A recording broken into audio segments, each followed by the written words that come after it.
So guys, since अभी assessments का time चल रहा है इनकम टैक्स में, और कुछ क्वेश्चंस डिपार्टमेंट पूछ रहे हैं असेसी से, और क्या कर रहे हैं, उनके ऊपर डिमांड ऑर्डर निकाल रहे हैं, मतलब असेसमेंट क्लोज कर रहे हैं विद डिमांड।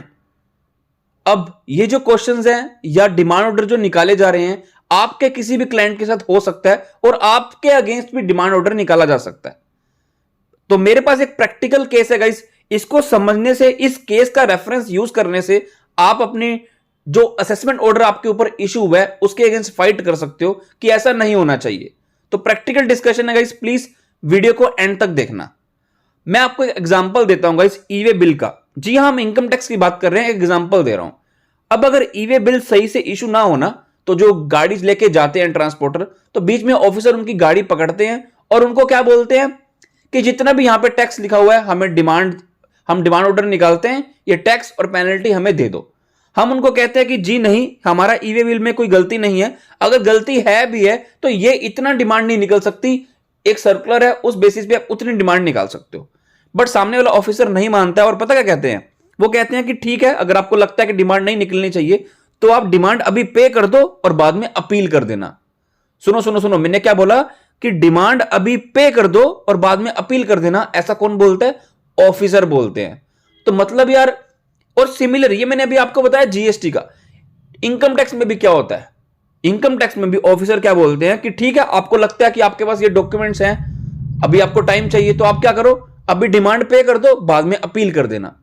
ऐसा नहीं होता है। आप हमारा अभी पैसा लेके जा रहे हो, हमारी वर्किंग कैपिटल ब्लॉक करवा रहे हो पहले तो, और फिर हमें बोल रहे हो हम अपील कर लें, अपील में हम पूरी अपील की फीस पे करें, फिर वहां से टाइम जाया करें अपना, तो क्या हम यही लगे रहे?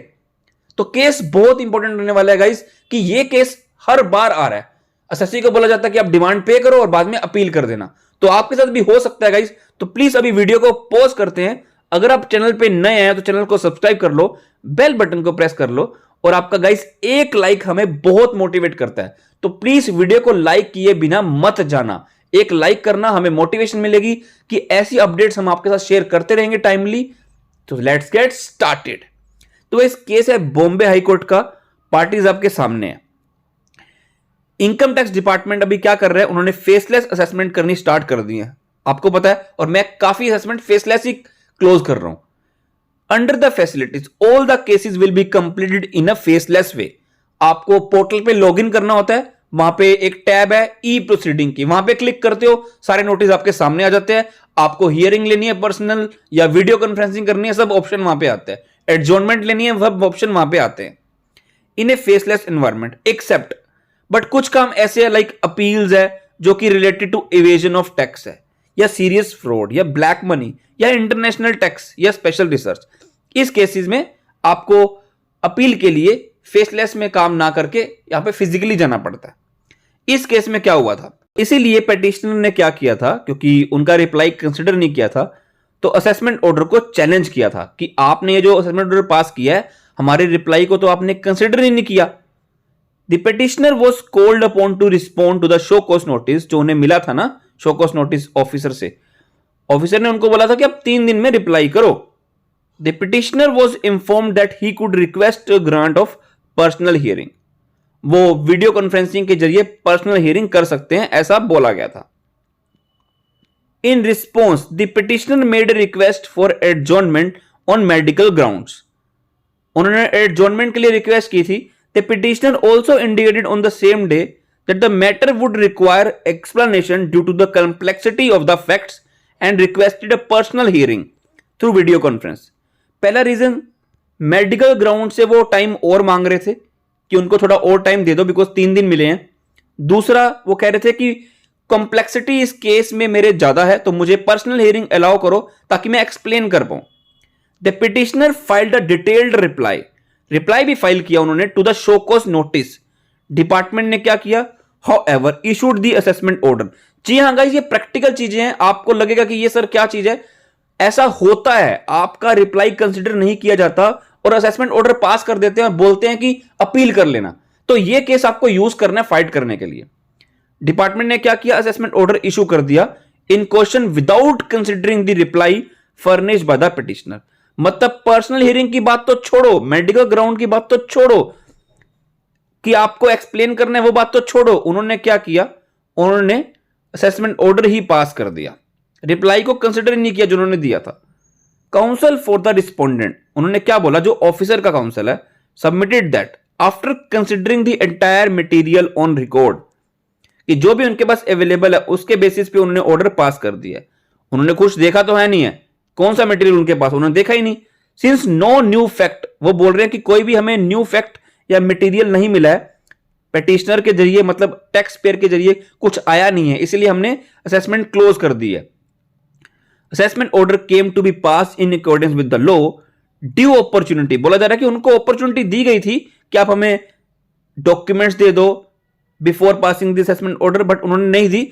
और साथ में बोला कि हाँ उनके पास ऑल्टरनेट रेमेडी तो है ही है by way of stat appeal under section 264 of the income tax act, कि वो अपील तो कर ही सकते हैं ना, उनके पास अपील तो है, वो चैलेंज कर देंगे असेसमेंट ऑर्डर को। द कोर्ट ऑब्जर्व, अब उनको कोर्ट के पास जाना पड़ा टैक्स पेयर को। The court observe that an alternate remedy by way of stat appeal was available to the petitioner.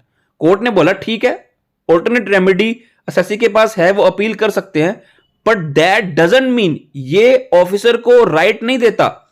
However the assessment order had been issued without granting due and proper opportunity to the petitioner.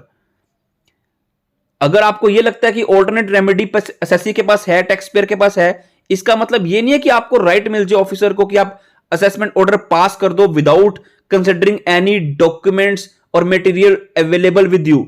आपको अपना mind तो use करना पड़ेगा ना, आपको proper opportunity देनी पड़ेगी petitioner को, जो उन्होंने रिप्लाई दिया वो कंसिडर करो, वो कंसिडर ही नहीं किया। जस्ट बिकॉज की रेमेडी है तो आप उसका रिप्लाई कंसिडर नहीं करोगे तो ऑर्डर पास कर दोगे, तो ऐसा नहीं है। तो इस केस में कोर्ट ने असेसी के फेवर में डिसीजन लिया और जो भी ऑर्डर पास किया था उसे क्वेस्ट कर दिया, मतलब खत्म कर दिया। ये आपके सामने केस टाइटल आ रहा है। ये जो कोर्ट की जजमेंट है गाइस, मैं आपको अपने टेलीग्राम में शेयर कर दूंगा, वहां जाके समझोगे तो काफी डिफिकल्ट लिखा हुआ है, तो आपको यहां पे मैंने इजी लैंग्वेज में बता दिया है। ये है गाइस कोर्ट की जजमेंट। फॉर रीजंस एफोरसेड, जो ऊपर लिखा है, असेसमेंट ऑर्डर को सेट असाइड कर दिया जाता है, प्रोसीडिंग्स को रिमांड बैक कर दिया जाता है ऑफिसर को कि आप इसे फिर से कंसिडर करो इन अकॉर्डेंस विद लॉ, मतलब प्रॉपर मटेरियल जो आपके पास हैं, डॉक्यूमेंट जो सबमिट किए हैं, रिप्लाई जो सबमिट किया है, वो कंसिडर करके फिर आप ऑर्डर इशू करो after giving due opportunity of hearing to the petitioner. उनकी बातें भी सुनो, उनको एक्सप्लेन करना है। तो the proceedings be completed, complete हो जानी चाहिए proceedings within a period of 6 months from today, जब ये ऑर्डर आया। कॉन्सिक्वेंटली जो नोटिस इशू किया था डिमांड का, pursuant to the assessment order, because assessment order आया था, डिमांड ऑर्डर भी निकला था, तो जो भी डिमांड ऑर्डर था वो सर्वाइव नहीं करेगा, उसकी कोई वैलिडिटी नहीं है। वीडियो को लाइक करना मत भूलना गाइस, आपका लाइक हमें मोटिवेट करता है। Till then goodbye and thank you so much.